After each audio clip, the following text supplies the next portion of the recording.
किस प्रकार से किसी के द्वारा बोले गए शब्द इंसान की सफलता या विफलता का कारण बन सकते हैं, जानेंगे इस वीडियो में। हर एक इंसान के लिए बहुत ज़्यादा ज़रूरी है कि जब भी वो बोल रहा है तो बहुत सोच समझकर और सावधानी से बोले, क्योंकि जब भी हम बोलते हैं तो डेफिनेटली सामने वाले पर इसका बहुत ज़्यादा असर पड़ता है। अब वो असर पॉजिटिव है या नेगेटिव है, वो कई बार बोलने वाले को नहीं पता होता है, लेकिन जो व्यक्ति उसे सुन रहा है वो उसको किस प्रकार से लेता है, उसकी पर्सनालिटी पर भी असर पड़ता है।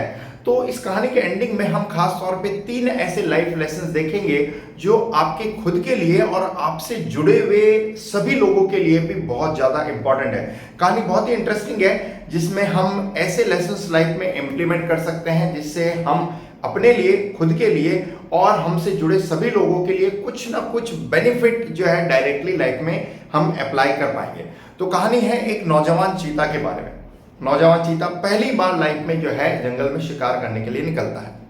जब वो पहली बार शिकार करने के लिए निकलता है तो रास्ते में उसे एक लकड़बग्गा मिलता है। नाउ जब लकड़बग्गा चीता को देखता है तो वो थोड़ा हंसता है और उससे पूछता है कि तुम कहाँ जा रहे हो चीता।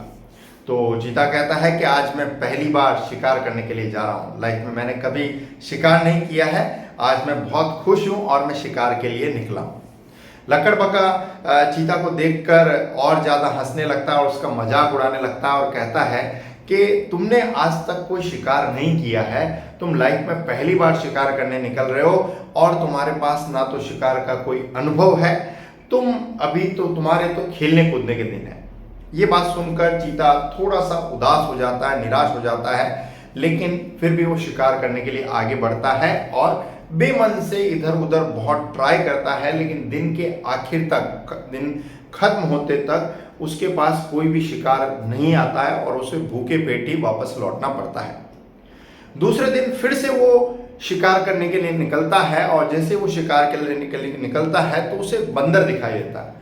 वो बंदर बूढ़ा होता है और चीता से पूछता है कि तुम कहाँ जा रहे हो। यहाँ चीता कहता है कि मैं शिकार करने के लिए जा रहा हूँ लाइफ में पहली बार।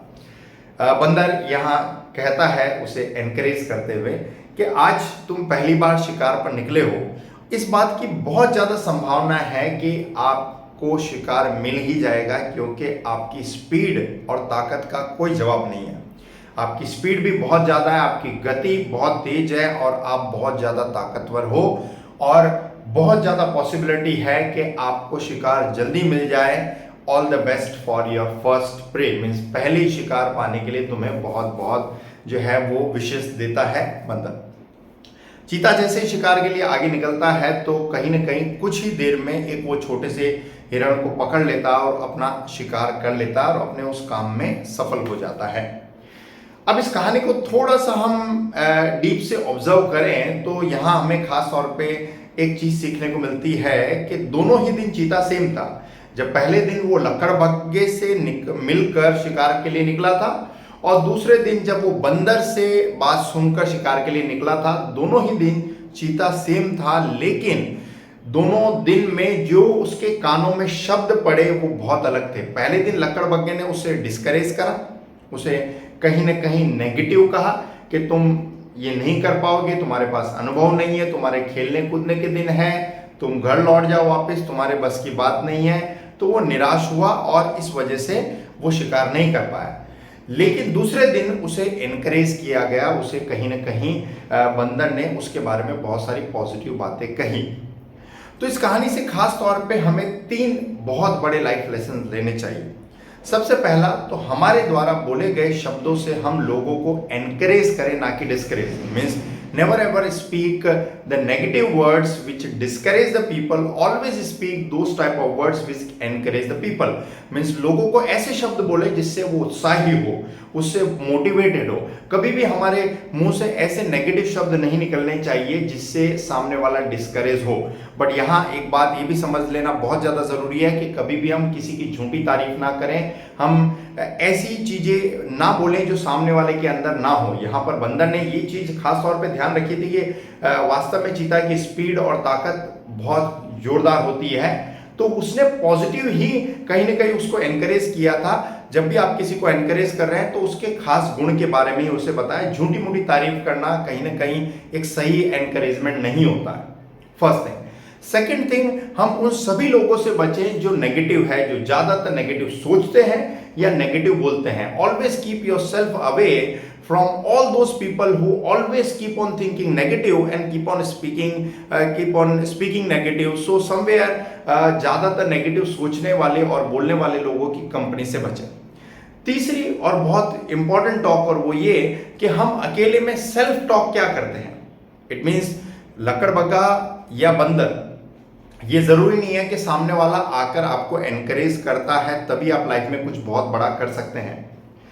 अगर हम खुद को, अपने आप को खुद से एनकरेज कर सकते हैं, इट मीन्स कोई आपको चाहे कुछ भी कहे, if other people are saying negative and positive to you, although definitely इसका इफेक्ट तो हमारे ऊपर होता है, लेकिन इससे भी ज्यादा बड़ा इफेक्ट हमारी सेल्फ टॉक का होता है। मीन्स हम अपने आप को क्या कहते हैं, सामने वाला हमें अच्छा कहे या बुरा कहे, उससे भी ज्यादा हम अपने आप को क्या कहते हैं, इसका हमारे ऊपर बहुत ज्यादा असर पड़ता है।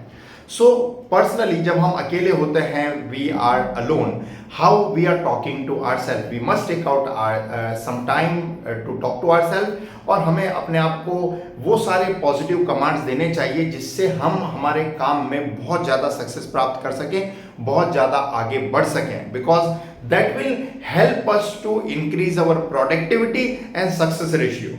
आई बिलीव इस कहानी के माध्यम से मैं एक बहुत अच्छा मैसेज दे पाया हूँगा। कहानी अच्छी लगी तो फैमिली मेंबर्स और फ्रेंड्स को जरूर शेयर करें। हर एक कहानी बनाने में बहुत मेहनत और समय लगता है, तो डेफिनेटली आप हो सके तो ज़्यादा से ज़्यादा लाइक और शेयर करें ताकि इतनी अच्छी कहानी लोगों के बीच ज़्यादा से ज़्यादा पहुंच सके।